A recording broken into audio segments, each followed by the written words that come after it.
Bonjour à toutes et bonjour à tous, bienvenue dans votre journal des produits de bourse de l'Obsa, journal du mercredi 24 avril.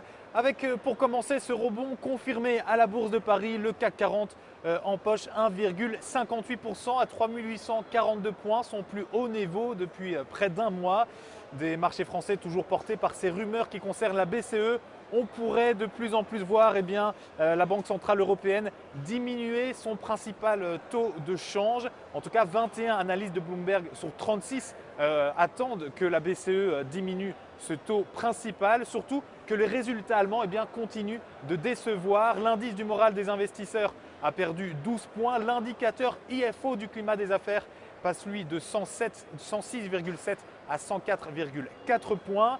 Du côté des valeurs françaises maintenant, Total et Sanofi ont été les locomotives aujourd'hui, respectivement plus 2,22 et plus 1,21%, alors que de son côté, France Télécom a lui confirmé ses objectifs annuels, à savoir un dividende par action de 0,80 € et un cash flow estimé au-delà des 7 milliards d'euros. Une nouvelle qui propulse le titre de France Télécom à 8,01 € pour une poussée de 2,73%.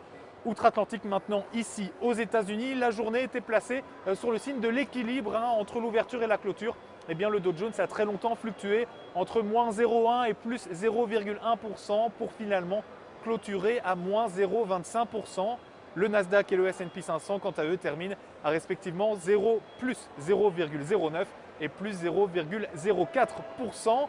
D'un point de vue macroéconomique, coup dur pour les États-Unis puisque leurs commandes de biens durables sont-elles en baisse pour le mois de mars avec un passage de plus 4,3 à moins 5,7%. Preuve tout simplement que les consommateurs américains investissent de moins en moins dans ces biens à moyen et long terme.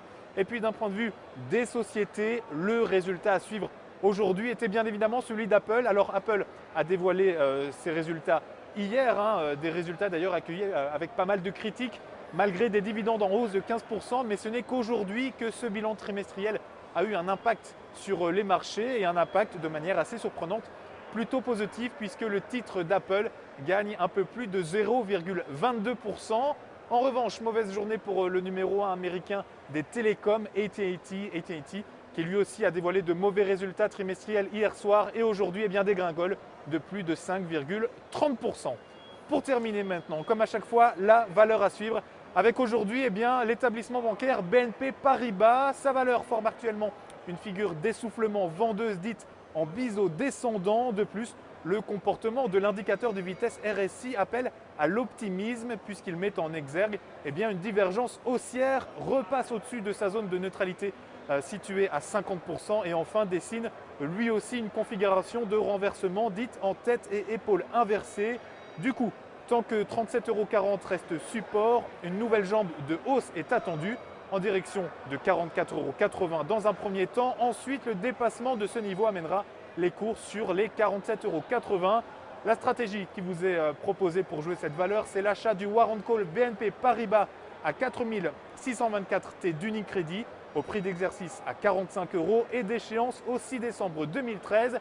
Voilà qui termine ce JT des produits de bourse. Excellente fin de journée. Je vous dis à demain. Salut.